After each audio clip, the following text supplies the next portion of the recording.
لا لا لا، كده زاد الموضوع عن حده. الحين وصلتوا لميسي وتقولون انه راح ينتقل للهلال.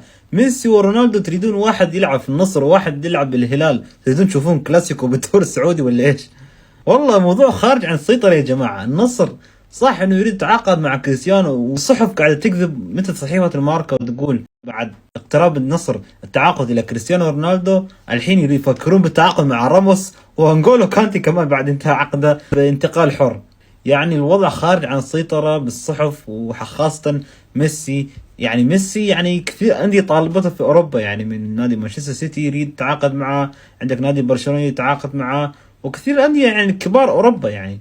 ولكن فجأة تقول لي راح ينتقل للهلال؟ لا لا لا لا لا لا، وقفوا الموضوع هذا خلاص يا جماعة. لا ميسي ولا رونالدو راح يلعبوا بالدوري السعودي بهالفترة. أنا مش عارف، الله أعلم مستقبلا، ولكن حاليا ما راح يلعبوا بالدوري السعودي. وكل ما يخص انتقال هؤلاء اللاعبين للدوري السعودي هو كذب وإشاعات منتشرة، والإعلام ما يتعب أبدا إنه يردد الأخبار يوميا يوميا يوميا. أنا مشجع لنادي النصر يعني، وأتمنى يعني الدوري السعودي يصير أفضل، لكن يعني ميسي ورونالدو حاليا الدوري السعودي هذا الشيء ما اتوقع يحصل بالفتره الحاليه. وانتم اذا تتفقوا معي اكتبوا لي في التعليقات. يعني ميسي ورونالدو بالسعوديه يعني شيء غريب جدا يعني، وبفريقين مختلفين، شيء ما يدخل في العقل. فانتم قول لي ايش هو رايك عن هذا الموضوع.